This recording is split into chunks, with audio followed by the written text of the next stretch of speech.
الحمد لله نحمده ونستعينه ونستغفره ونؤمن به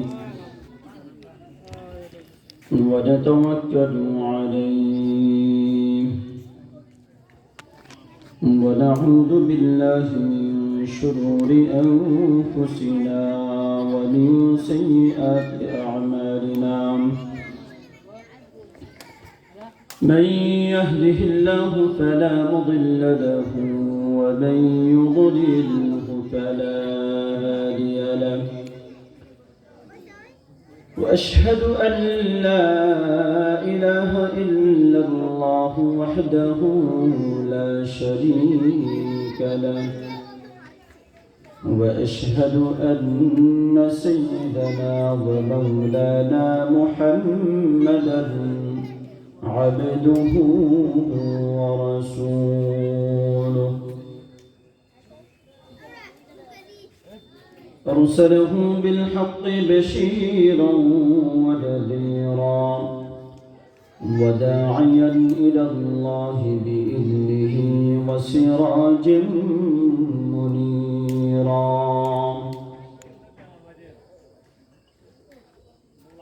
أما بعد فقد قال الله تعالى في كلامه المجيد وفرقانه الحميد أعوذ بالله من الشيطان الرجيم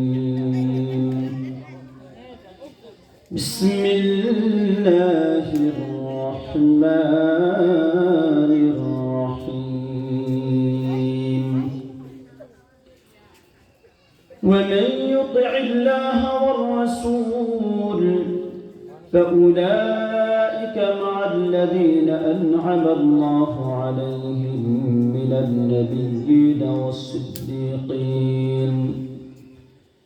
من النبيين والصديقين والشهداء والصالحين وحسن أولئك رفيقا وقال النبي صلى الله عليه وسلم لا يؤمن أحدكم حتى أكون أحب إليه من والده وولده والناس أجمعين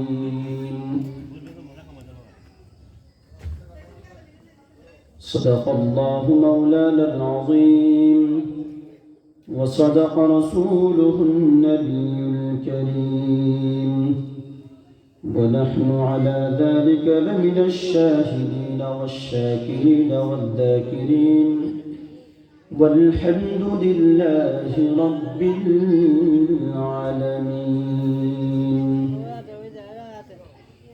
اللهم صل على محمد وعلى آل محمد كما صليت على إبراهيم وعلى آل إبراهيم إنك حميد مجيد اللهم بارك على محمد وعلى آل محمد كما باركت على إبراهيم وعلى آل إبراهيم إنك حميد مجيد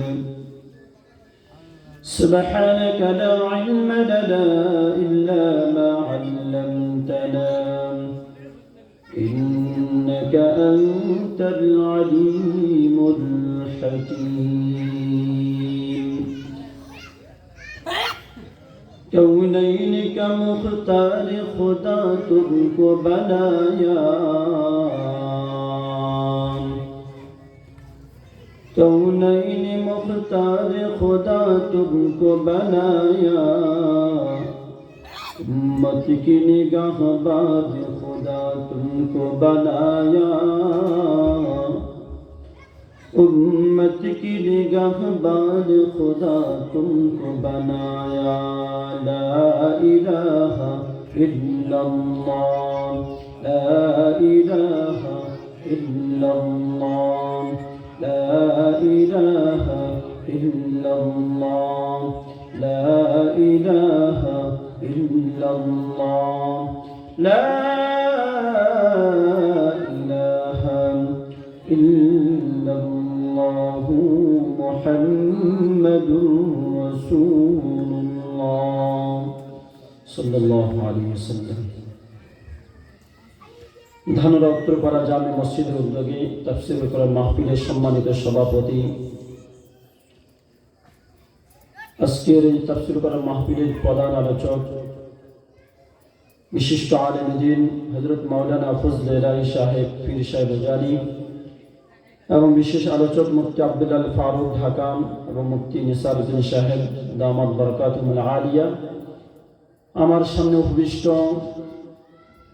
বাবার সমতুল্য মুরব্বিয়ানে কেরাম, যুবক ভাইয়েরা, পর্দার আড়াল মা বোনেরা, রব্বে কারিমি দরবারে অসংখ্য অগণিত শুকর আদায় করছি যে রব্বে কারিম আমাদেরকে বিভিন্ন প্রতিকূলতা থেকে হেফাজত করে আজকের দিনই মহতি জলসায় আমাদেরকে আসার বসার কিছু দিনই কথা বলার শোনার তৌফিক দান করেছেন। এই জন্য অন্তঃস্থল থেকে কালিমাতে শুকর আদায় করে আলহামদুলিল্লাহ। আমরা যারা আসছি আলহামদুলিল্লাহ, আল্লাহ আমাদেরকে নিয়ে আসছেন।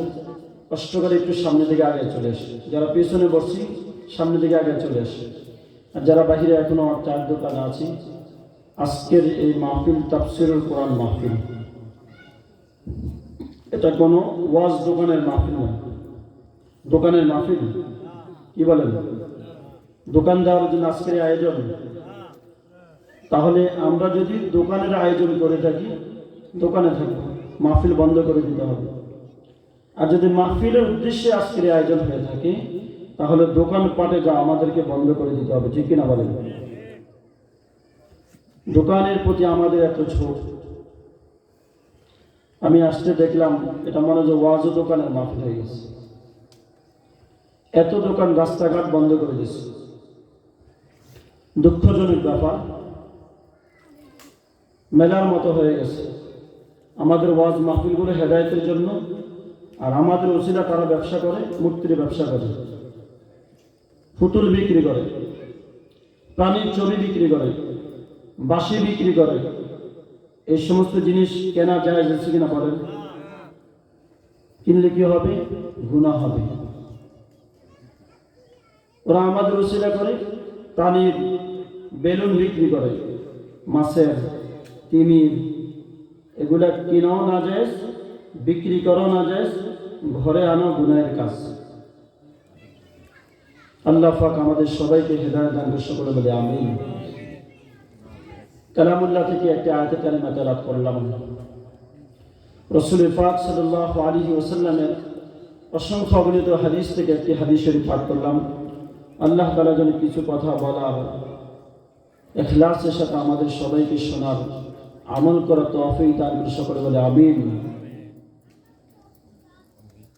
মহান রব্বুল আলামিন এই পৃথিবীকে সৃষ্টি করেছেন। এই পৃথিবীর মধ্যে অসংখ্য অগণিত মাখলুক রয়েছে। শ্রেষ্ঠ মাখলুক হলো মানব জাতি। এই মানব জাতি থেকে আল্লাহ তাআলা নবী রাসূলকে বাছাই করেছেন। নবী রাসূলরা মানুষের মধ্যে সবচেয়ে উৎকৃষ্ট, আল্লাহর প্রিয় বান্দা রাসূল। সেই রাসূলগণের মধ্যে সবচেয়ে সেরা, আল্লাহর নিকট মাহবুব, প্রিয়, তিনি হলেন মুহাম্মদুর রাসূলুল্লাহ সাল্লাল্লাহু আলাইহি ওয়াসাল্লাম। রব্বে কারীম আমাদেরকে এমন এক নবী দান করেছেন, যেই নবীকে আল্লাহ নিজেই ভালোবাসেন, যেই নবীর প্রেমে আল্লাহ নিজেই পাগল। আল্লাহ নবীকে এতটা ভালোবাসে।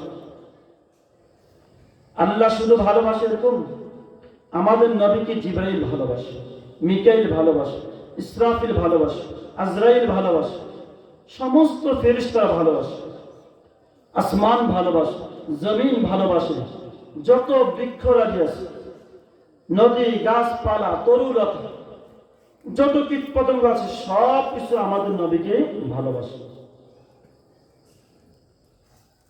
মানুষও ভালোবাসে, হরিণ দেখলেও ভালোবাসে, হরিণও আমার নবীকে চেনে। এমন একজন নবী আল্লাহ তাআলা আমাদেরকে দিয়েছেন। আমাদেরকে আল্লাহ তাআলা সমস্ত উম্মত থেকে বাছাই করে বিনা দরখাস্তে শেষ নবীর সাইয়্যিদুল মুরসালিনের উম্মত হিসাবে নির্বাচিত করেছেন। এটা কত বড় দান বলেন! আল্লাহর পক্ষ থেকে আমাদের উপর অনেক বড় নিয়ামত, যে নিয়ামতের শুকর আমরা কিয়ামত পর্যন্ত আদায় করলেও শেষ হবে না। অনেক নবী রাসূল যে তামান্না করেছিলেন শেষ নবীর উম্মত হওয়ার জন্য, এত মর্যাদা আমাদের। আল্লাহ এবং তার রাসূল সাল্লাল্লাহু আলাইহি ওয়াসাল্লাম তাদের ভালোবাসা আমাদের দিলের মধ্যে থাকতে হবে। আল্লাহর ভালোবাসা তিনি আমাকে সার্বক্ষণিক সবসময় নিয়ামতের মধ্যে ডুবাই রাখছে, আমাকে এত মর্যাদা দিচ্ছেন। তো তাকে ভালোবাসবো না তো কাকে ভালোবাসবো? নির্বাচনের সময় 500 টাকা দিলে তাকে যে ভালোবাসা দিই, কয়েকদিন ধরে তার পেছনে ঘুরি, কয়েক হাজার টাকার বিনিময়, কয়েক হাজার টাকা দেবে বলে, অল্প কয়েক টাকার বিনিময় তার পেছনে ঘুরি, ফেল করলে তাকে বাদ দিয়ে দিই, কি বলেন? আর পিছনে হাঁটে, তোর পিছনে হাঁটাটাই আমাদের হয়েছে। এখন আমরা চিহ্নিত হয়ে গেছি, যে পাস করছে তার কাছে আমরা দোষী হয়ে গেছি, ঠিক না? দোষী হয় না? হয়ে যায়। রব্বে কারীম আমাদেরকে অস্তিত্ব দান করেছেন, আমাদের কোনো অস্তিত্ব ছিল না, পানি ছিলাম। هل أتى على الإنسان حين من الدهر لم يكن شيئا مذكورا। আল্লাহ রাব্বুল আলামিন বলেন, মানুষের উপর এমন একটা সময় কি অতিবাহিত হয় নাই যে মানুষটা এই পৃথিবীর বুকে কোনো আলোচনার বিষয়বস্তু ছিল না, নিশ্চিন্ত ছিল। কেউ জানতো না আমি যে আসবো। মায়ের পেটে ছিলাম, আমি ছেলে না মেয়ে তাও মা জানতো না, সুন্দর না কালো তাও মা জানতো না। আলোচনার বিষয়বস্তু আল্লাহ আমাদেরকে অস্তিত্ব দান করেছে। সেই দুর্বল ছিলাম, দুর্বলতাই কাটাইয়া শক্তি দিয়েছেন, কান্না করার শক্তি দান করেছেন, যে কান্নার মাধ্যমে আমি আমার সমস্ত জরুরতকে পুরা করি। পিপাসা লাগছে কান্না করি, মা ধরে আসে আমাকে দুধ পান করায়। ক্ষুধা লাগছে কান্না করি, মা দৌড়ায় আসে সমস্ত কাজকে ফেলে দিয়ে আমাকে দুধ পান করে। আমার সন্তানের ক্ষুধা লাগছে, বিছানার মধ্যে প্রস্তাব করে দিয়েছি, শরীর নষ্ট হয়ে গেছে, ভিজে গেছে, ঠান্ডা লাগতেছে, সন্তান কান্না করে। শীতের রজনীতে মায়ের ঘুম ভেঙে যায়, সাথে সাথে মা তার সন্তানের কাপড় পরিবর্তন করে দেয়। এই মহব্বত কে দিয়েছেন? আল্লাহ দিয়েছেন। কত বড় ইহসান করেছেন আমাদের। সেই রবকে ভালোবাসবো না তো কাকে ভালোবাসবো? আল্লাহকে ভালোবাসে আমরা ঈমান এনেছি। والذين آمنوا أشد حبا لله। যারা ঈমানদার তারা রবকে সবচেয়ে বেশি ভালোবাসে। মূর্তি পূজারীরা মূর্তিকে ভালোবাসে, অগ্নি পূজারীরা অগ্নিকে ভালোবাসে। যারা বস্তুবাদীতে বিশ্বাসী বস্তুবাদীকে ভালোবাসে, বস্তুকে। আর আমরা আসমান জমিনের সৃষ্টিকর্তা রব্বে কারীম রব্বুল আলামিন তাকে আমরা ভালোবাসি। এই পৃথিবীর সব হারাইতে পারি, কিন্তু রবকে হারাইতে পারি। যে রবকে হারাইছে, আল্লাহ থেকে দূরে সরে গেছে, আল্লাহ এবং তার মাঝে মুহাব্বতের সম্পর্ক ছিন্ন হয়ে গেছে, তার মতো পোড়া কোপা আল্লাহর এই জমিনে আর কোন। আল্লাহর জমিনে যারা কাফের, যারা বেঈমান মুশরিক, আল্লাহ তাআলা বলছে উলাইকা হুম শাররুল বারিয়া। যারা বেঈমান মুশরিক, আল্লাহকে মানে না, তারা এই জমিনের মধ্যে সবচেয়ে নিকৃষ্ট। আল্লাহ আমাকে সেই নিকৃষ্টের কাতার থেকে উৎকৃষ্টের কাতারে দাঁড় করে দিয়েছেন। সুবহানাল্লাহ। ইন্নাল্লাযীনা আমানু ওয়া আমিলুস সালিহাত উলাইকা হুম খায়রুল বারিয়া। রব বলেন, যারা ইমানদার নেক আমল করেছে, আমি আল্লাহর গোলামি করেছি, তারা হলো আল্লাহর এই জমিনের মধ্যে সবচেয়ে উৎকৃষ্ট জাতি। সুবহানাল্লাহ। সেই কাতার আমরা আছি কিনা বলেন? ঈমান দান করেছেন। এই যে ঈমান পেয়েছি আমরা, কার উসিলে পেয়েছি? শেষ নবী উসিলা। আপনি দুনিয়াতে আসার আগে আপনার জন্য কতজন কেঁদেছে বলেন? কত স্তর, কত বংশ আপনার দ্বারা কাঁদেন। এর উপরে যান 200 বছর পূর্বে যান, কে কেঁদেছে? 400 বছর পূর্বে যান, কে কেঁদেছে? কেউ কাঁদেন। কিন্তু 1400 বছর আগে মুহাম্মদুর রাসূলুল্লাহ সাল্লাল্লাহু আলাইহি ওয়াসাল্লাম আমার জন্য আপনার জন্য কেঁদে গেছেন। যে কাদার ফসলে আমরা ইমানদার হয়েছি, যে কাদার ফসলে কি হয়েছি? আমরা দেখে ইমানদার হয়েছি নাকি না দেখে ইমানদার হয়েছি? নবীজি আমাদের জন্য 7 বার মোবারকবাদ দিয়েছেন। তুবা লিমান আমানা বিহি ওয়া লাম ইয়ারানি মাররাতান ওয়া তুবা লিমান আমানা বিহি ওয়া লাম ইয়ারানি 7 মাররাত। যে আমাকে দেখলো, ঈমান আনলো, দেখি শুনে ঈমান এনেছে, তার জন্য একবার মোবারকবাদ। যে আমাকে দেখে নাই, তারপরও আমার প্রতি ঈমান এনেছে, তার জন্য 7 বার মোবারকবাদ।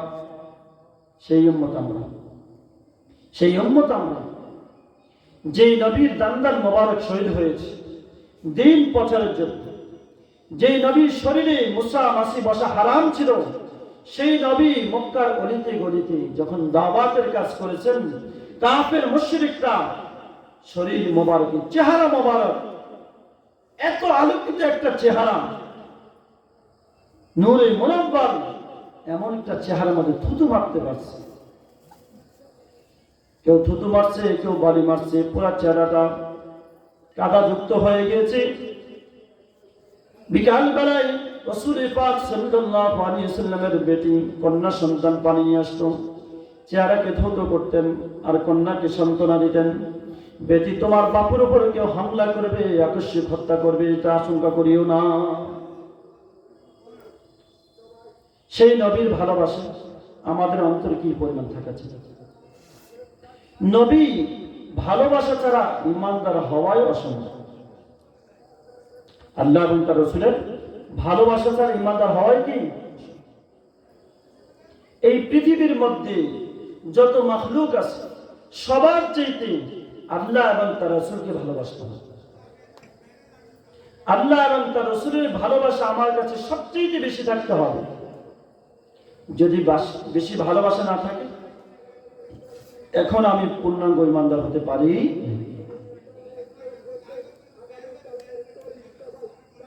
সাহাবায়ে কেরাম নবীকে সবচেয়ে বেশি ভালোবাসছেন, এমন বেশি ভালোবাসা দিয়েছেন কিয়ামত পর্যন্ত কোন জাতি এই ভালোবাসার নজির পেশ করতে পারবে না। নবীর ভালোবাসা ছাড়া সচ্চা ইমানদার হওয়া যায় না। আল্লাহর নবী বলেছেন, লা ইউমিনু আহাদুকুম হাত্তা আকুনা হাব্বা ইলাইহি মিন ওয়ালিদিহি ওয়া বালাদিহি ওয়ান নাসি আজমাইন। নবী বলেন, তোমাদের কেউ ইমানদার হইতে পারবে না যতক্ষণ না আমি নবী তার কাছে তার পিতার চাইতে, তার সন্তানের চাইতে, পৃথিবীর সমস্ত মানুষের চাইতে অধিক প্রিয় পাত্র না হই, ভালোবাসার প্রিয় পাত্র না হই। সবচেয়ে বেশি ভালোবাসার পাত্র হবে কে? মুহাম্মদুর রাসূলুল্লাহ সাল্লাল্লাহু আলাইহি ওয়াসাল্লাম। পিতার চাইতে নবীকে বেশি ভালোবাসতে হবে, সন্তানের চাইতে নবীকে বেশি ভালোবাসতে হবে। পৃথিবীর যত বন্ধু বান্ধব আছে সবার চাইতে আমার নবীকে বেশি ভালোবাসতে হবে। নবীর ভালোবাসা ছাড়া কোনদিন ইমানদার হওয়া। হযরত ওমর ফারুক রাদিয়াল্লাহু তাআলা বলেন, ইয়া রাসূলুল্লাহ, ও আল্লাহর নবী, তাম দুনিয়ার যত মাখলুক আছে, যত কিছু আছে, আমার সন্তান, আমার জান মাল সব কিছুর চাইতে, আমার জান নয়, আমার সম্পদ, আমার পরিবার সব কিছুর চাইতে আপনাকে বেশি ভালোবাসি, তবে আমার জানের চাইতে বেশি নয়। জানটা আমার কাছে বেশি প্রিয় লাগে। নবী বললেন, ওই সত্যের কসম, জি সত্তার কুদরতি হাতের মধ্যে মুহাম্মাদের জান রয়েছে, তুমি এখনো পূর্ণাঙ্গ ঈমানদার হইতে পারো নাই। রাসূল পাক সাল্লাল্লাহু আলাইহি ওয়াসাল্লাম হযরত ওমরের প্রতি তাওয়াজ্জু দিলেন, মনস্তাত্ত্বিক বিকিরণ দিলেন। সাথে সাথে হযরত ওমর বললেন, ইয়া রাসূলুল্লাহ, আমি আপনাকে আমার জীবনের চাইতে বেশি ভালোবাসি। সুবহানাল্লাহ। নবী বললেন, ওমর, এখন তুমি পাক্কা ঈমানদার হয়েছো। আমার নবী সাহাবীরা নবী কেমন ভালোবাসা দিয়েছে। নবীর সাহাবীরা যখন নবীজিকে দেখতো, দুনিয়ার সমস্ত পেরেশানি ভুলে যাইত, খোদার কথা ভুলে যাইত নবীকে দেখে। আল্লাহ নবীর সাহাবী যখন ঘরে আসতেন, আর যখন নবীর কথা মনে পড়তো, ঘরের মধ্যে আর বসে থাকতে পারতেন না। আল্লাহ নবীর এক সাহাবী ঘরের মধ্যে বসে আছেন, হঠাৎ করে নবীর কথা মনে পড়ছে, দৌড়ে গেলেন নবীর দরবারে। নবীর চেহারা মোবারক দেখে সমস্ত পেরেশানি দূর হয়ে গেছে। নবীজির চেহারা কত সুন্দর ছিল, সুন্দর। নবীর চেহারা মোবারক থেকে যেই নূরের ঝলক বের হয়েছে, সেই ঝলক দিয়ে সারা পৃথিবীর সৌন্দর্য হয়েছে।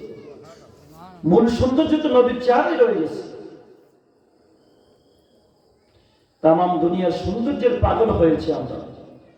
এক নারী দেখলে পাগল হয়ে যায়, সুন্দরী দেখলে পাগল হয়ে যায়। অথচ আমার নবী এত সুন্দর ছিলেন। হযরত জাবের রাদিয়াল্লাহু আনহু বলেন, আমি পূর্ণিমা রজনীতে একবার চাঁদের দিকে তাকাই, আর একবার নবীর চেহারা মোবারক দিকে তাকাই, আবার চাঁদের দিকে তাকাই। আমি দেখি আমার নবীর চেহারা পূর্ণিমা চাঁদের চাইতে অনেক অনেক বেশি সুন্দর। আল্লাহ নবী সাহাবী ঘর থেকে দৌড়ে আসছে। আল্লাহ নবী দরবারে এসে বলতেছে, ওগো নবী, ঘরে গেলে আপনার কত মনে হয়, পেরেশানি লেগে আবার আপনার দরবারে আসছি, পেরেশানি দূর হয় নাই। দুনিয়ার এই হায়াত সীমিত হায়াত, দুনিয়ার মধ্যে আপনার সাথে সাক্ষাৎ হবে, কিন্তু একদিন তো আপনি দুনিয়া থেকে বিদায় নেবেন, আমিও দুনিয়া থেকে বিদায় নেব। আপনি তো নবী, নবীদের কাতারে চলে যাবেন জান্নাতের মধ্যে। আমি একজন আদা মুমিন হিসেবে জান্নাতের আরেক লেভেলে থাকবো। আপনার সাথে তো আমার জান্নাতে সাক্ষাৎ হবে না। যদি জান্নাতে গিয়ে আপনাকে না দেখি, আমার কাছে তো সেই জান্নাত মনে হবে না, কষ্ট লাগবে। আপনার সাক্ষাৎ আমি কিভাবে পাবো জান্নাতে? আল্লাহ নবী চুপ হয়ে গেলেন। জিবরাইল আলাইহিস সালাম আয়াত নিয়ে দুনিয়াতে আসলেন নবীর কাছে। ওয়ামান ইউতিল্লাহ ওয়ার রাসূল ফাউলাইকা মা'আল্লাযীনা আন'আমা আল্লাহু আলাইহিম মিনান নাবিয়্যিনা ওয়াস-সিদ্দীকিনা ওয়াশ-শুহাদা'i ওয়াস-সালিহিন। এই ছেলেকে দেখো, চেহারা মধ্যে কি লাগাইছে? সব মানুষের চেহারা দিচ্ছে, ভাল্লুকের চেহারা লাগাইছে। আল্লাহ আমাদেরকে হেফাজত করেন। কি আয়াতে কারিমা? মাইয়ুতিল্লাহ ওয়ার রাসূল, দুইটা কাজ করবে, দুইটা কাজ। এক নাম্বার হলো আল্লাহর ইতাআত করবে, আল্লাহর আনুগত্য। দুই নাম্বার রাসূলের আনুগত্য করবে। যারা এই দুই কাজ করবে তাদের হাসর কাদের সাথে হবে? আল্লাহ তাআলা বলে দিলেন, ওয়াউলাইকা মা'আল্লাযীনা আন'আমা আল্লাহু আলাইহিম মিনান নাবিয়্যিন। তাদের হাসর হবে ওই সমস্ত ব্যক্তিদের সাথে যাদের উপর আল্লাহ তাআলা অনুগ্রহ করেছেন। তারা কারা? এক নাম্বার হলো মিনান নাবিয়্যিন। সারা দুনিয়াতে রব্বে কারীম যত নবী রাসূল পাঠিয়েছেন, লক্ষ লক্ষ পয়গম্বর, শুধু আমাদের নবী নয়, শুধু মুসা নবী নয়, ঈসা আলাইহিস সালাম নয়, ইদ্রিস আলাইহিস সালাম নয়, ইব্রাহিম আলাইহিস সালাম নয়, সমস্ত নবী রাসূলদের সাথে যারা আল্লাহর আনুগত্য করবে, রাসূলের আনুগত্য করবে, তার হাসর হবে। সুবহানাল্লাহ, কত বড় নিয়ামত! হাসরের ময়দানে কোটি কোটি মানুষ উঠবে। আমার হাসর কার সাথে উঠবে? নবীর সাথে। শুধু নবী, সমস্ত নবীর সাথে। দুই নম্বর ওয়াস-সিদ্দীকিন, যারা সত্যবাদী, আল্লাহ এবং তার রাসূল যা বলেছেন সব কিছু প্রশ্নবিদ্ধভাবে সত্যায়ন করেছেন। সিদ্দীকিনের জামাত, সত্যবাদীদের জামাত, তাদের সাথে হাসর। والشهداء والصالحين। 3 নাম্বার হলো যারা শহীদ, দিন কায়েমের জন্য জীবন দিয়ে দিয়েছে, তাদের সাথে আমার হাসর হবে। 4 নাম্বার والصالحين, যারা নেককার, দিনদার, আবেদ, আল্লাহর প্রেমিক, তাদের সাথে হাসর হবে। আল্লাহ বেরিয়ে কিছু বলেন হাসরের ময়দানে এই 4 ধরনের মানুষের সাথে যদি আমার হাসর হয়, আর কিছু লাগে? হাদিসের মধ্যে আছে নবীগণ তার উম্মতের সাথে সাক্ষাৎ করবেন। জান্নাতে উপরের লেভেল থেকে নিচের লেভেলে আসবে। জান্নাতে সবার মর্যাদা এক সমান থাকবে না। সবার মর্যাদা এক সমান থাকবে থাকবে না। প্রত্যেকে তার আমলের স্তর হিসাবে যার যেই পরিমাণ আমল, সেই পরিমাণ জান্নাতে মর্যাদা পাবে। উপরের লেভেলে তারা নিচের লেভেলে সাক্ষাৎ করবে, নিচের লেভেলে তারা উপর লেভেলে যাইতে পারবে। কথা বোঝেন নাই? নবীগণ তাদের জান্নাত থেকে আসবেন, উম্মতদের সাথে সাক্ষাৎ দিবেন, সবার সাথে সাক্ষাৎ দিবেন, আমার সাথে সাক্ষাৎ হবে, আপনার সাথে সাক্ষাৎ হবে। শর্ত হলো মাইয়ুতিল্লাহ ওয়া রাসূল, আল্লাহ এবং তার রাসূলের আনুগত্য করতে হবে। আল্লাহ এবং সাহাবী তো খুশি।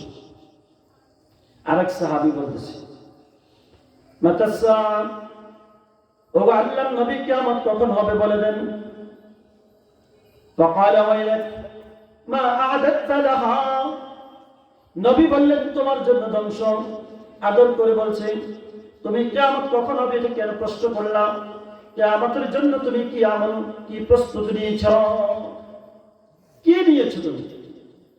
কিয়ামত, কিয়ামতের পরে জান্নাত, কি প্রস্তুতি নিয়েছো বলো? فقال إني أحب الله ورسوله, তিনি বললেন আমি নিশ্চয়ই আল্লাহ এবং তার রাসূলকে ভালোবাসি। সুবহানাল্লাহ। কি উত্তর দিলেন? ইয়া রাসূলুল্লাহ, আমল টামল যা আছে আপনার থেকে শোনা, আমল করি। সবচেয়ে বড় পুঁজি আমার কাছে মনে হয় আমি আল্লাহ এবং তার রাসূলকে ভালোবাসি। এর চেয়ে বড় পুঁজি তো আমার কাছে আর নেই। فقال أنت مع من أحببت, তুমি যাদেরকে ভালোবাসো তাদের সাথে তোমার হাসর হবে।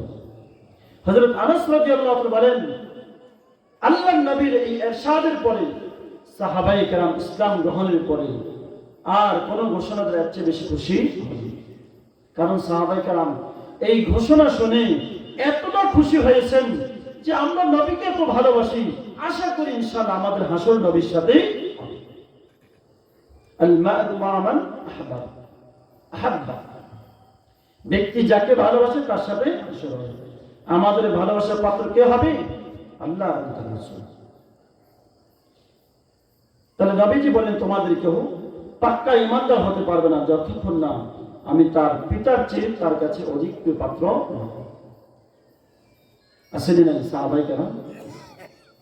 হযরত যায়েদ ইবনে হারিস রাদিয়াল্লাহু তাআলা আনহু নবী সাহাবী, ক্ষুদ্র সাহাবী, গোলাম হিসেবে নবীজির কাছে আসছে। গোলাম, ছোট বাচ্চা। আল্লাহ নবী তাকে এত সুন্দরভাবে লালন পালন করলেন। যায়েদ বিন হারিস রাদিয়াল্লাহু তাআলার পিতা তার সন্তানকে খুঁজতেছে, খুঁজে পাচ্ছে না। আগের যুগে যুদ্ধ হয়তো, তো যুদ্ধে বন্দী চলে আসছে, সন্তানকে খুঁজে পাইতেছে না। বহুদিন পর খোঁজ পাইল। যায়েদ বিন হারিসা মক্কার মধ্যে রয়েছে। বাবা এবং চাচা মুক্তিপণ নিয়ে সন্তানকে আজাদ করার জন্য টাকা নিয়ে মক্কার মধ্যে আসলো। আর মুহাম্মদুর রাসূলুল্লাহ সাল্লাল্লাহু আলাইহি ওয়াসাল্লাম দরবারে আসলো। আয়েশা বলল আপনি বনি হাশিমের লোক, বাইতুল্লাহর প্রতিবেশী, আপনি মানুষকে খাওয়ান, ক্ষুধার থেকে আহার করান, গোলাম যারা বন্দী আছে তাদেরকে মুক্ত করেন, আপনি উদার মনের মানুষ। আমার এই সন্তান আপনার কাছে আছে, আপনাকে আমরা মুক্তিপণ দিব, আমাদের সন্তান আমাদের কাছে দিয়ে দেবে। সন্তান নেওয়ার জন্য নবীর কাছে আসছে। রাসূল পাক সাল্লাল্লাহু আলাইহি ওয়াসাল্লাম কত সুন্দর উত্তর দিয়েছেন, তোমাদের মুক্তিপণ লাগবে না, তোমাদের টাকা পয়সার দরকার নেই, তোমরা তোমাদের সন্তান যদি যেতে চায় তোমাদের সন্তানকে এমনিতে নিয়ে যাও, আর যদি না যেতে চায় আমি তাকে জোর করব না, বাধ্য করব। টাকার দরকার, টাকা দিয়ে কি করবে? মুসলমানের আদর্শ কেমন ছিল? আজকে আমাদের সমাজের আদর্শ কেমন? কিছু মানুষ আছে সমাজের মধ্যে মামলাবাজি করে, মিথ্যা মামলা দিয়ে মানুষকে হয়রানি করে, ঠিক কিনা বলেন? বিগত 16 বছর এদেশের মুসলমান বিজ্ঞ ওলামায়ে কেরাম কি পরিমাণ হয়রানির শিকার হয়েছে স্পষ্ট। জালেমের সুখ সব সময় থাকে না, জালেমের সুখ সব সময় থাকে না, জালেমের জুলুমের বাজার সব সময় গরম থাকে না। আল্লাহ পাক ছাড় দেন, ছেড়ে দেন না, ঠিক কিনা বলেন? জালেমের পতন হয়, দুনিয়াতে হয়, আখিরাতে হবে। আখিরাতে এত পরিমাণ লাঞ্ছিত হবে সে কল্পনা করবে। কিন্তু জালেম তো মনে করে আমি তো পার পেয়ে যাচ্ছি, একের পর এক পার পেয়ে যাচ্ছে। এদেশের মুসলমান দোয়া কান্নাকাটি করে, কোনো কিছুটা আমার গায়ে লাগতেছে না, আমার ক্ষমতার শক্তি দিন দিন বর্ধিত হচ্ছে না। আল্লাহ ছাড় দিতেছেন, ঘুড়ির নাটাই ঢিল দিতেছে, হঠাৎ করে নাটাই টান দিছে। আমরা কল্পনাই করি, কি বলেন? কল্পনা করেছি, এক কোটারে শেষ, অল্প কয়েকদিনে শেষ। জুলুম যারা অতীতে করছে তাদের পতন হয়েছে, আগামীতে যারা জুলুম করবে তারা কি পার পেয়ে যাবে? এরকম জুলুমবাজ সরকার আগামীতে আমরা চাই? বলেন, আগামীর বাংলাদেশ হবে ইসলামের বাংলাদেশ, ঠিক কিনা বলেন? মুসলমানের বাংলাদেশ, এই জমিনের মধ্যে ইসলামকে সমুন্নত রাখার জন্য, আল্লাহ দ্বীনকে কায়েম করার জন্য আমাদের জীবনের রক্ত দিতে প্রস্তুত আছে, ঠিক কিনা বলেন? ইনশাআল্লাহ রক্ত দিয়েছি। আমাদের ওলামায়ে কেরাম, মাদ্রাসার ছাত্ররা প্রায় 80 জনের মধ্যে শাহাদাত বরণ করেছে। কত জনের মতো? নাকি আমরা হুজুররা ফ্রি পাইছি? অনেকে মনে হুজুরদের কোনো অবদান নেই। এই দেশে মনে যেন হুজুর একটা বোঝা হয়ে আছে, এই দেশে হুজুর একটা বোঝা হয়ে গেছে। ওলামায়ে কেরামের কারণে, দোয়ার বরকতে শাপলা চত্বরে ওলামায়ে কেরাম রক্ত দিয়েছে নবীর ইজ্জত রক্ষায়। লক্ষ লক্ষ মুসলমান 2013 সালে শাপলা চত্বরে কেন গিয়েছে? তারা জানে নবীর ইজ্জতের উপর যদি কোনো কুলাঙ্গার হামলা করে তার জিহ্বা ছিঁড়ে ফেলবে ইনশাআল্লাহ। শাহবাগে মুসলমানদের নবী, প্রাণের নবীর বিরুদ্ধে ব্লগার রাজীব থাবা বাবা, কিছু কুলাঙ্গার আছে, আল্লাহর জমিনে নিকৃষ্ট প্রাণী, এরা নবীর ইজ্জত নিয়ে ছিনিমিনি খেলতেছিল। নবীর যুগের সাহাবা নবীর ভালোবাসার প্রমাণ দিয়েছে। 2013 সালে বাংলার জমিনে ফারাবিয়া নবীর ইশকের প্রমাণ দিয়ে নবীর দুশমনদেরকে হত্যা করে প্রমাণ দিয়েছে, ঠিক কিনা বলেন? আমরা তো নবীর আশিক দাবি করি, কিন্তু কাজে কর্মে আমাদের মেনে নেই। নবীকে যে জমিনের মধ্যে অপমান করে সেই জমিনের মুসলমান জীবিত থাকার চাইতে মরে যাওয়া উত্তম। হযরত ইমাম মালিক রাহমাতুল্লাহি আলাইহি জিজ্ঞাসা করছে, যদি কখনো নবীকে অপমান করা হয় না এটার ফতোয়া কি? বাদশা হারুন জিজ্ঞাসা করছে, মা বাকাউ উম্মতি বাদা শাতমি নবিহা। তিনি বলছেন, নবীকে অপমান করার পরে এই উম্মত বেঁচে থাকার অধিকার নেই।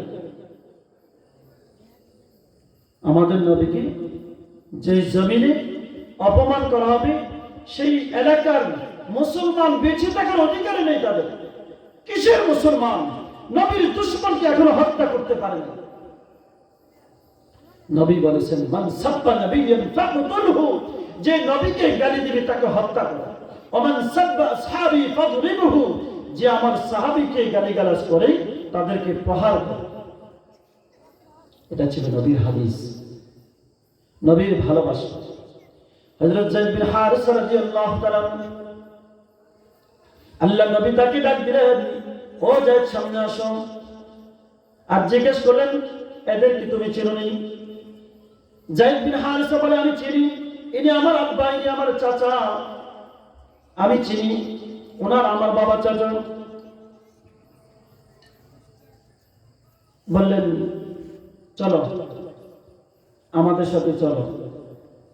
হযরত যায়েদ বিন হারিসা রাদিয়াল্লাহু আনহু বলেন, না আমি যাব না। আমি কি করব না? যাব। কারণ কি? আমি নবীর মধ্যে এমন সব সৌন্দর্য দেখেছি, পৃথিবীর আর কারোর মধ্যে এমন সৌন্দর্য আর দেখি। আমার নবীর মধ্যে পিতৃত্বের সৌন্দর্য দেখেছি, আমার নবীর মধ্যে মাতৃত্বের সৌন্দর্য দেখেছি, আমার নবীর মধ্যে চাচা কি পরিমাণ ভাতিজাকে আদর স্নেহ করে তার চেয়ে বেশি সৌন্দর্য দেখেছি। নবী আমাকে এত সুন্দর করে লালন পালন করছেন, আমি নবীকে রেখে আপনাদের সাথে যাইতে পারি? বাবা উত্তর দিল, ও আমার সন্তান, কলেজের টুকরা, তুমি দাসত্বের জীবনকে স্বাধীনতার উপর, আজাদীর উপর প্রাধান্য দিলে? সন্তান উত্তর দিল, অবশ্যই আমি নবীকে ভালোবাসি। নবীজি এই উত্তর শুনে যায়েদ বিন হারিসা রাদিয়াল্লাহু তাআলাকে কোলে নিলেন আর বললেন, আজ থেকে আমি তোমার বাবা, আমি তোমার চাচা, আমি তোমার অভিভাবক। সুবহানাল্লাহ। ছোট্ট বালক, সে বাবার চাইতে নবীকে বেশি ভালোবাসে। আছে আমাদের অন্তরে,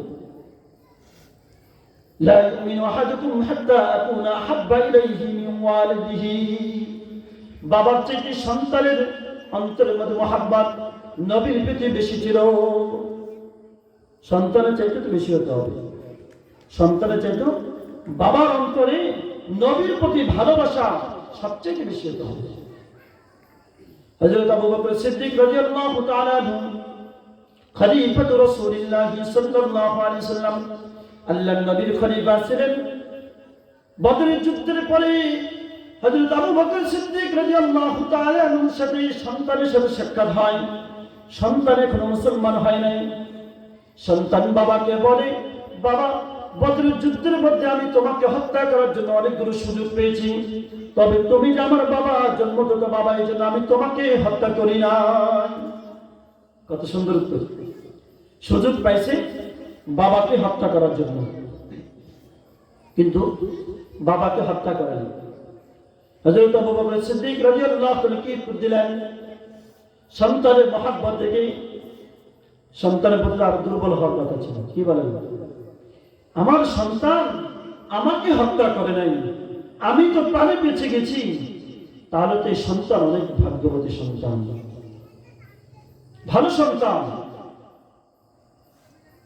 আমার ওরসজাত সন্তান, কিভাবে ফেলে দিতে পারে? না, দুর্বল হয় নাই। ঈমান ইচ্ছা এমন ছিল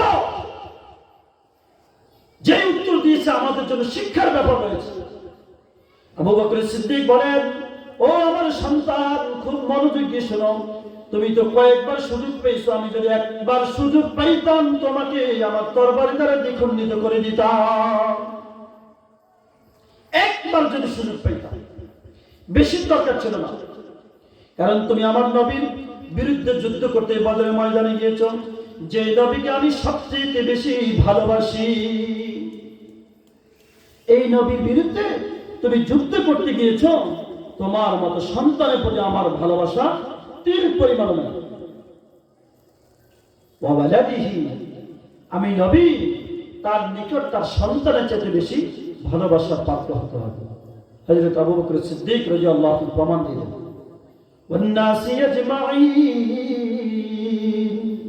সমস্ত মানুষের চাইতে নবীকে বেশি ভালোবাসা চাই।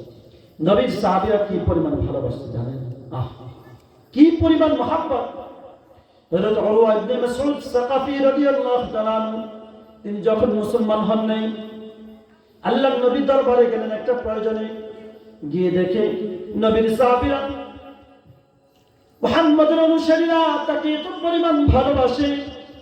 মুহাম্মদ যখন থুতু ফেলে, সাল্লাল্লাহু আলাইহি ওয়াসাল্লাম যখন মুখ থেকে থুতু বের করে, মুহাম্মদের অনুসারীরা তাদের থুতুগুলোকে হাতের মধ্যে নাইকা শরীরের মধ্যে মাখা শুরু করে। আল্লাহর নবী থুতু মুবারক জমিনে পড়তে সাহাবা কেরাম দেন। কি পরিমাণ ভালোবাসা! নবীর থুতু মোবারক জমিনে পড়তে দেয়। আল্লাহ নবী যখন অজু করতেন, সাহাবায়ে কেরাম সিরিয়ালে বসে যাইতেন, অজুর পানি জমিনে পড়তে দিত না, নিচের দিকে হাত বিছিয়ে দিতেন। একজন থেকে আরেকজন হাত ভিজা হাতকে একজনের সাথে আরেকজনের সাথে লাগাইতেন। অজুর পানি নেওয়ার জন্য কারাকারি চলছে। অজুর পানি, যে পানি নবীর শরীর মোবারক স্পর্শ করে জমিনে পড়বে, হতে পারে না। এত মোবারক পানি আমাদের শরীরে লাগানো তো কার শরীরে লাগানো?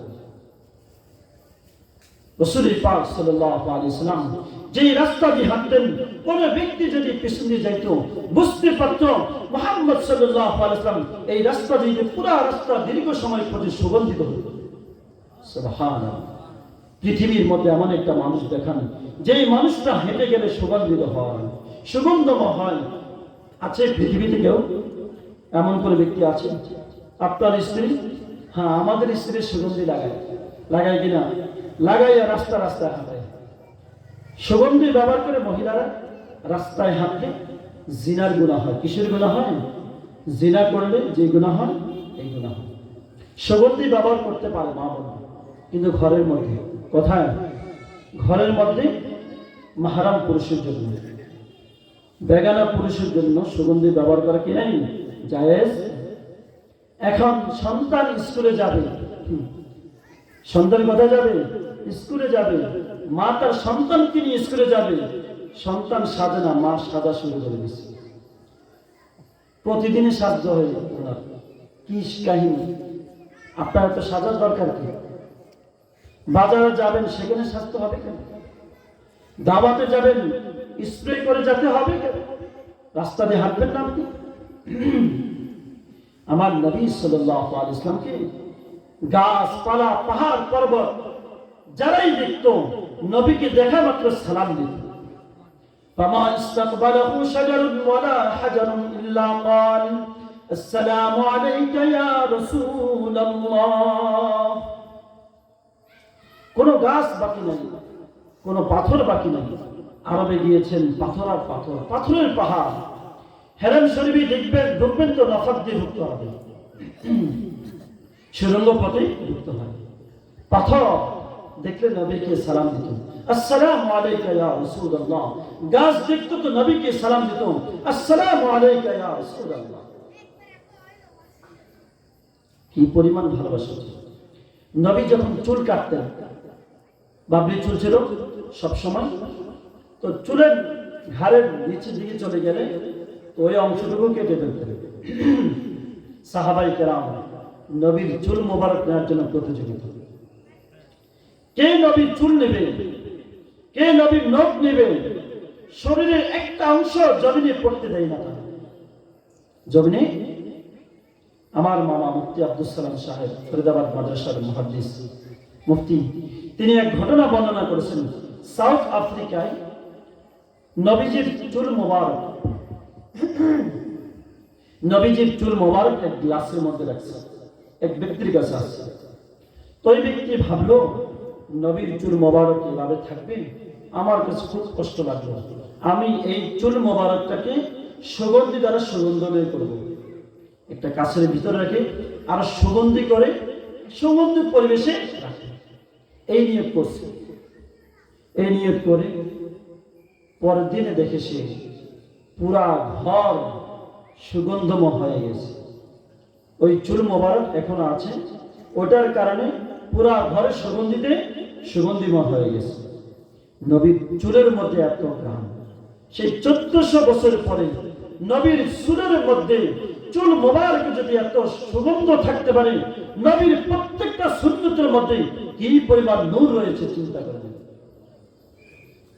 রাসূল যে দ্বীনের মেহনত করেছেন, সেই দ্বীনের মেহনতের মধ্যে কি পরিমাণ নূর রয়েছে, কি পরিমাণ বরকত রয়েছে। নবী যা বলেন তার সাহাবীরা জীবন দিয়ে হলে বাস্তবায়ন করে।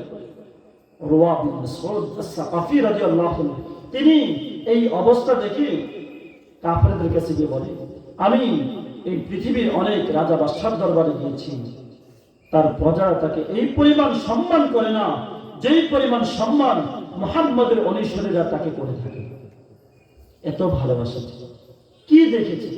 নবীর ঘরে কি ছিল? 3 মাস চলে গেছে, খাবার কিছু ছিল না, পানি আর খেজুর ছাড়া, চুলায় আগুন জ্বালার মতো কিছু ছিল।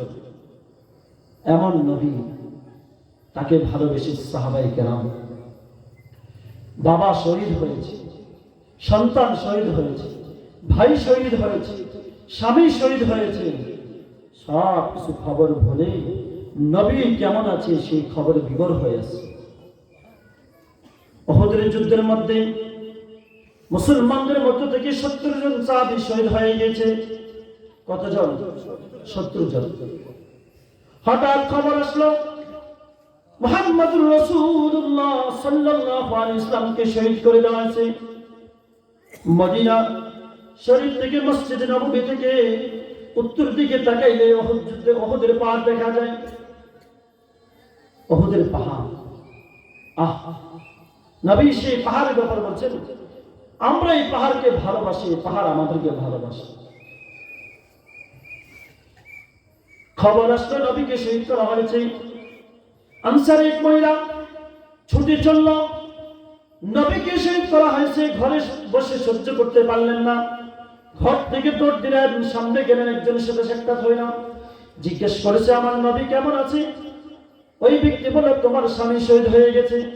ইন্না লিল্লাহ পড়লেন, আবার সামনে গেলেন, আবার জিজ্ঞেস করলেন আমার নবী কেমন আছে? আরেকজন উত্তর দিল তোমার বাবা শহীদ হয়ে গেছে। ইন্না লিল্লাহ পরে আবার সামনে গেলেন, আরেকজনকে জিজ্ঞেস করলেন নবী কেমন আছে? বলে তোমার সন্তান শহীদ হয়ে গেছে। আবার সামনে গেছে, আবার জিজ্ঞেস করছে নবীজি কেমন আছে, আমাকে একটু দাও, পেরেশান। আরেকজন বলে তোমার ভাই শহীদ হয়ে গেছে। তোমার ভাই শহীদ, তোমার সন্তান শহীদ, তোমার বাবা শহীদ, তোমার স্বামী শহীদ হয়ে গেছে। সাহাবী মহিলা নবীকে কি পরিমাণ ভালোবাসতেন, পেরেশান হয়ে গেলেন, আরো সামনে দাঁড়িয়ে গেলেন। সাহাবায়ে কেরামের জামাত দাঁড়িয়ে আছে, তাদেরকে জিজ্ঞেস করলেন নবী কোথায়, আমাকে সন্তান দাও। বলে যে নবী জীবিত আছে, ওই যে সামনে দেখো নবীজি ওখানে আছে। একটু শান্ত হলেন। কোন কোন রওয়ায়াতের মধ্যে আছে ওই আনসারী মহিলা এতটুকু মনকে সান্ত্বনা দিতে পারেন নাই যতক্ষণ নবীকে না দেখবেন। আবার দৌড়ে গেছে সামনের দিকে, নবীর চেহারা মোবারককে দেখার পরে তিনি বললেন ফামা বা'দা যালিকা জুলাল ইয়া রাসূলুল্লাহ, ওগো নবী আপনাকে দেখার পরে আমার উপর যে পেরেশানি ঝড় গিয়েছে সব কিছু পানি হয়ে গেছে, কোনো পেরেশানি নেই, আপনি জীবিত আছেন, আমার সব পেরেশানি দূর হয়ে গেছে। কি পরিমাণ ভালোবাসা ছিল। হযরত খালিদ বিন ওয়ালিদ রাদিয়াল্লাহু তাআলা ইসলামের বিরুদ্ধে যুদ্ধ করেছেন। উহুদের যুদ্ধের মধ্যে সবচেয়ে ভূমিকা রেখেছে খালিদ বিন ওয়ালিদ কাফেরদের পক্ষ থেকে। পরবর্তী যখন মুসলমান হইলেন, যে কোনো যুদ্ধে যেতেন, সেই যুদ্ধের মধ্যে বিজয় তার পদচুম্বন করত। তার কারণ ছিল তার যুদ্ধের যে টুপি ছিল, টুপির মধ্যে নবীর চুল মোবারক ছিল। কি ছিল? নবীজির চুল মোবারক। হঠাৎ এক যুদ্ধের মধ্যে যুদ্ধের তুমুল যুদ্ধের কারণে টুপিটা হারিয়ে গেছে, আবার যুদ্ধ করা শুরু করে দিয়েছে। স্বাভাবিকের চেয়ে অস্বাভাবিক যুদ্ধ শুরু হলো, যেই কারণে অনেকজন সাহাবী শাহাদাত বরণ করেছে, টুপি উদ্ধার করে আনছে। সাহাবায়ে কেরাম তাকে জিজ্ঞেস করলেন হে খালিদ বিন ওয়ালিদ, তুমি নিয়মের বাইরে গিয়ে যুদ্ধ করলাম, কেন যুদ্ধ করলো? তোমার কারণে আরো কয়েকজন সাহাবী শাহাদাত বরণ করেছে। খালিদ বিন ওয়ালিদ রাদিয়াল্লাহু তাআলা উত্তর দিলেন তোমরা মনে করছো আমি আমার মাথার টুপির জন্য যুদ্ধ করেছি? না না, এরকম 2-4টা শত শত টুপি যদি কাফেররা নিয়ে যাবে আপত্তি নাই, তবে আমি যুদ্ধ করেছি এই জন্য আমার এই টুপির মধ্যে নবীজির চুল মোবারক রয়েছে, সেই চুল মোবারক উদ্ধার করার জন্য। আমি চাই না নবীজির চুল মোবারক কোন কাফেরদের হাতে থাকুক, এটা আমার কাছে থাকে। লান তাকুনা ইনদি শা'রাতুন মিনহু আহাব্বা ইলাইয়া মিনাদ দুনিয়া ওয়া মা ফিহা, আমার কাছে নবীজির একটা চুল মোবারক থাকবে, দুনিয়া এবং তার মধ্যে যা কিছু আছে সবচেয়ে বেশি প্রিয়। নবীর এক চুলের জন্য এত বেশি আশিক ছিল। কেমন আশিক! ও দুনিয়ার মা বোনরা, হযরত ফাতেমা রাদিয়াল্লাহু আনহা নবীজির কন্যা ছিলেন, বিলাসী ছিলেন। ফাতেমা রাদিয়াল্লাহু আনহা অসুস্থ, নবীজি তার কন্যাকে দেখতে গেলেন, দরজায় নক করলেন, সাথে সাহাবায়ে কেরাম ছিল। ঘরের ভিতর থেকে উত্তর আসলো, ইয়া রাসূলুল্লাহ, আমার কাছে এই পরিমাণ কাপড় নাই, যেই পরিমাণ কাপড় পরিধান করে আপনি বাবার সাথে আমি সাক্ষাৎ করতে পারবো। এই পরিমাণ কাপড় ছত্র ঢেকে আপনার সাথে সাক্ষাৎ করব, এই পরিমাণ কাপড় আমার কাছে। কি কষ্টে জীবন যাপন করেছে তারা, চাইলে আমাদের চাইতে লাখো গুণ বেশি বিলাসী জীবন যাপন করতে পারত। জিবরাইল আলাইহিস সালাম নবীকে প্রস্তাব দিয়েছে, ইয়া রাসূলুল্লাহ, আপনি যদি বলেন সাফা মারওয়া স্বর্ণের পার করে দিতাম, পার করে দিতাম। নবীজি কি উত্তর দিলেন, আমি একদিন খাইব তো আল্লাহর শুকর আদায় করব, আরেকদিন যদি ক্ষুধার্ত থাকি আমি ধৈর্য ধারণ করব। নবীজির বেটি কলিজার টুকরা মা ফাতেমা রাদিয়াল্লাহু আনহা তাকে এত বেশি পরিমাণ ভালোবাসতেন। সফরে যাইতেন, আসতে সবার আগে নিজের কন্যার সাথে সাক্ষাৎ করতেন, আমার কন্যা সন্তান কেমন আছে। সেই কন্যা সন্তান এত কষ্ট করে জীবন যাপন করছে, দিন ছাড়ে নাই, নবীর সুন্নতকে ছাড়ে নাই।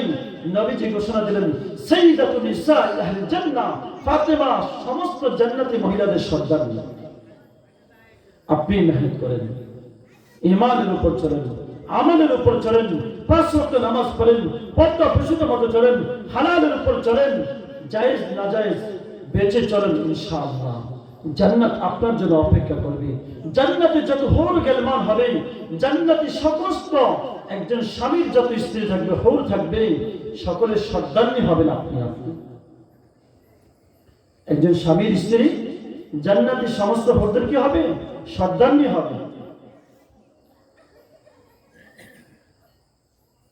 রাসূল পাক সাল্লাল্লাহু আলাইহি ওয়াসাল্লামকে সাহাবায়ে কেরাম এত বেশি ভালোবাসতেন। হযরত আবু মাহযুরা রাদিয়াল্লাহু আনহু নবীর একজন সাহাবী ছিলেন, নবীজির মুয়াজ্জিন ছিলেন। কি ছিলেন? মুয়াজ্জিন। আল্লাহর নবী তার মাথার মধ্যে হাত দিলেন, এভাবে মাথার চুলের মধ্যে হাত দিয়ে হাত বুলাইলেন। নবীজির হাত মোবারক লেগেছে। কি লেগেছে? হাত মোবারক। হযরত আবু মাহযুরা রাদিয়াল্লাহু আনহু মৃত্যুর আগ পর্যন্ত মাথার এই চুলগুলো কাটন করেন নাই।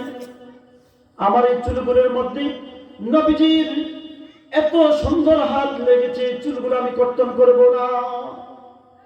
মৃত্যু পর্যন্ত এই চুলগুলো এভাবে রেখে দিয়েছে, আর কর্তন। ভালোবাসা এমন ছিল। আজকে আমাদের সামনে নবীকে অপমান করা হয়। আমাদের রাষ্ট্রীয় সরকার যারা ছিল, তারা নবীদেরকে যারা অপমান করেছে তাদের পক্ষ নিয়েছে। দুর্ভাগ্য আমাদের জন্য, যারা বিগত সরকার আমলে ছিল তাদের জন্য আল্লাহর নবীর সামনে কিভাবে চেহারা দেখাইবে।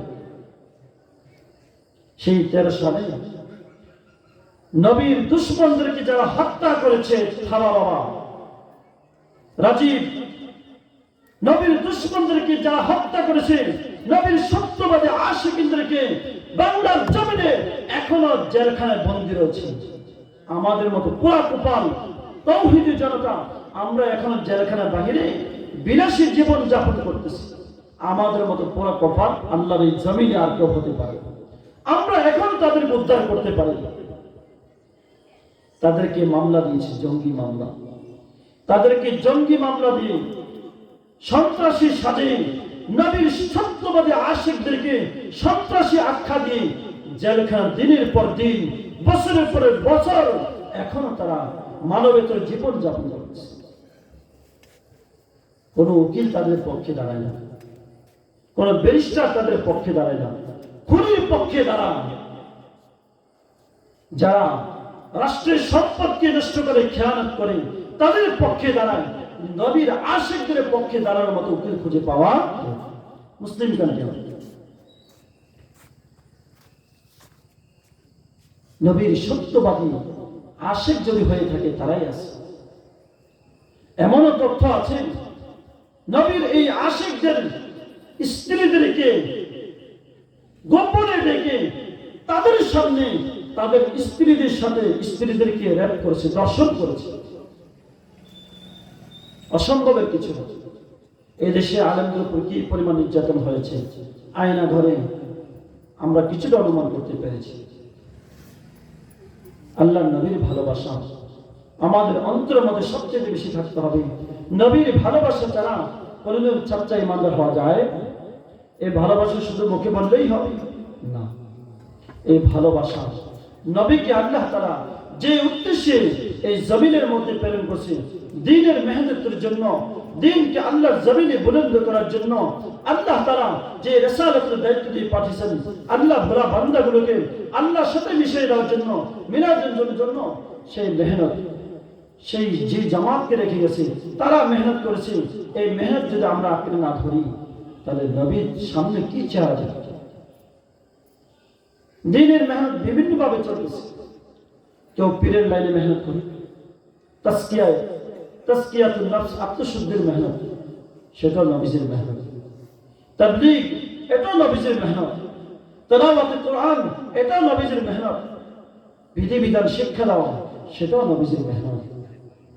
সবাই যদি আমরা একে অপরকে সহযোগিতা করি, একজনের সব কাজ করতে পারবে না, কিন্তু সহযোগিতা রাখবে।